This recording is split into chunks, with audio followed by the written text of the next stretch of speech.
أعوذ بالله من الشيطان الرجيم. بسم الله الرحمن الرحيم.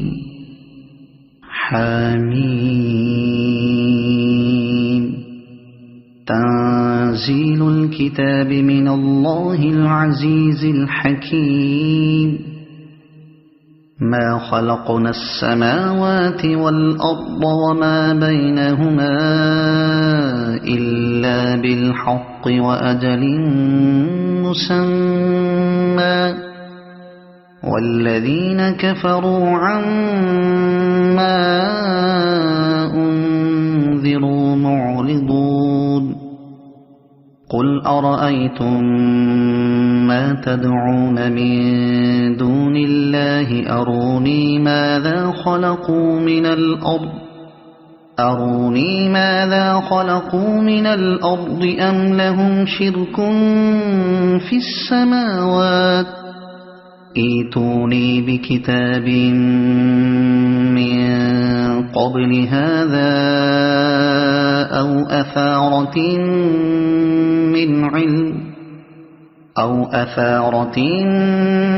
من علم إن كنتم صادقين. ومن أضل ممن يدعو من دون الله من لا يستجيب له إلى يوم القيامة وهم عن دعائهم غافلون. وإذا حشر الناس كانوا لهم أعداء وكانوا بعبادتهم كافرين. وإذا تتلى عليهم آياتنا بينات قال الذين كفروا للحق لما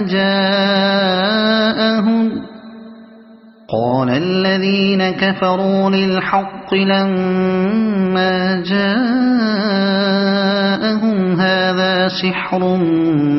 مبين أم يقولون افتراه قل إن افتريته فلا تملكون لي من الله شيئا هو أعلم بما تفيضون فيه كفى به شهيدا بيني وبينكم وهو الغفور الرحيم. قل ما كنت بدعا من الرسل وما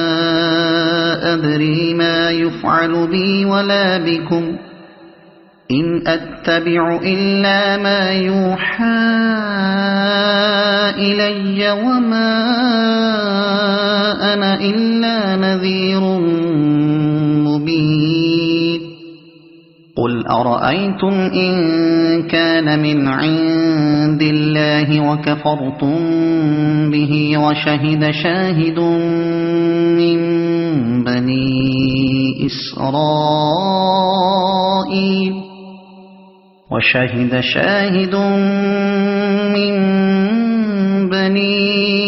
إسرائيل على مثله فآمن واستكبرتم إن الله لا يهدي القوم الظالمين. وقال الذين كفروا للذين آمنوا لو كان خيرا ما سبقونا إليه وإذ لم يهتدوا به فسيقولون هذا إفك قديم. ومن قبله كتاب موسى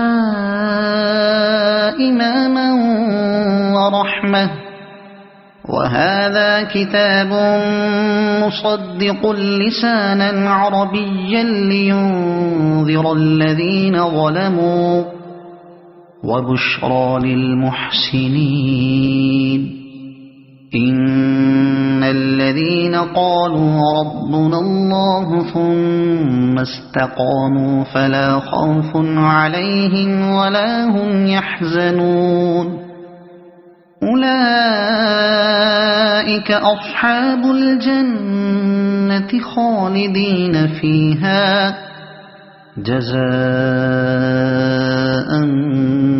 بما كانوا يعملون ووصينا الإنسان بوالديه إحسانا حملته أمه كرها ووضعته كرها وحمله وفصاله 30 شهرا حتى إذا بلغ أشده وبلغ 40 سنة قال رب أوزعني أن أشكر نعمتك التي أنعمت علي وعلى والدي وأن أعمل صالحا ترضاه وأصلح لي في ذريتي إني تبت إليك وإني من المسلمين أولئك الذين نتقبل عنهم أحسن ما عملوا ونتجاوز عن سيئاتهم في أصحاب الجنة وعد الصدق الذي كانوا يوعدون والذي قال لوالديه أف لكما أتعدانني أن أخرج وقد خلت القرون من قبلي وهما يستغيثان الله ويلك آمن إن وعد الله حق فيقول ما هذا إلا أساطير الأولين أولئك الذين حق عليهم القول في قد خلت من قبلهم من الجن والإنس إنهم كانوا خاسرين ولكل درجات مما عملوا وليوفيهم أعمالهم وهم لا يظلمون ويوم يعرض الذين كفروا على النار أذهبتم طيباتكم في حياتكم الدنيا واستمتعتم بها فاليوم تجزون عذاب الهون بما كنتم تستكبرون في الأرض بغير الحق وبما كنتم تفسقون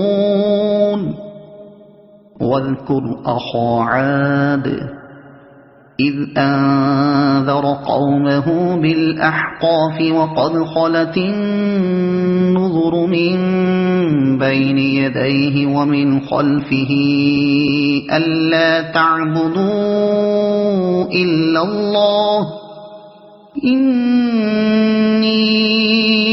أخاف عليكم عذاب يوم عظيم قالوا أجئتنا لتأفكنا عن آلهتنا فأتنا بما تعدنا إن كنت من الصادقين قال إنما العلم عند الله وأبلغكم ما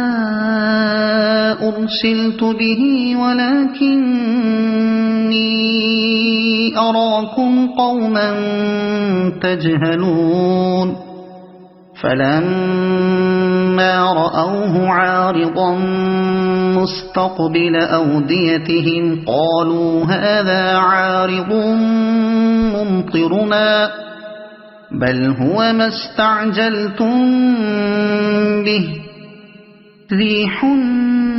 فيها عذاب أليم تدمر كل شيء بأمر ربها فأصبحوا لا يرى إلا مساكنهم كذلك نجزي القوم المجرمين ولقد مكناهم في ماء مكناكم فيه وجعلنا لهم سمعا وأبصارا وأفئدة فما أغنى عنهم سمعهم ولا أبصارهم ولا أفئدتهم من شيء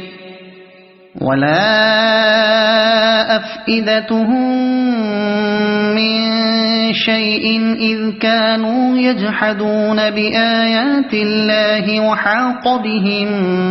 ما كانوا به يستهزئون ولقد أهلكنا ما حولكم من القرى وصرفنا الآيات لعلهم يرجعون فلولا نصرهم الذين اتخذوا من دون الله قربانا آلهة بل ضلوا عنهم وذلك إفكهم وما كانوا يفترون وإذ صرفنا إليك نفرا من الجن يستمعون القرآن فلما حضروه قالوا أنصتوا فلما قضي ولوا إلى قومهم منذرين قالوا يا قومنا إنا سمعنا كتابا أنزل من بعد موسى مصدقا لما بين يديه يهدي إلى الحق وإلى طريق مستقيم يا قومنا أجيبوا داعي الله وآمنوا به يغفر لكم من ذنوبكم ويجركم من عذاب أليم ومن لا يجب داعي الله فليس بمعجز في الأرض وليس له من دونه أولياء أولئك في ضلال مبين أولم يروا أن الله الذي خلق السماوات والأرض ولم يعي بخلقهن بقادر على أن يحيي الموتى بلى إنه على كل شيء قدير ويوم يعرض الذين كفروا على النار أليس هذا بالحق قالوا بلى وربنا قال فذوقوا العذاب بما كنتم تكفرون فاصبر كما صبر أولو العزم من الرسل ولا تستعجل لهم كأنهم يوم يرون ما يوعدون لم يلبثوا إلا ساعة من نهار بلاغ فهل يهلك إلا القوم الفاسقون. صدق الله العظيم.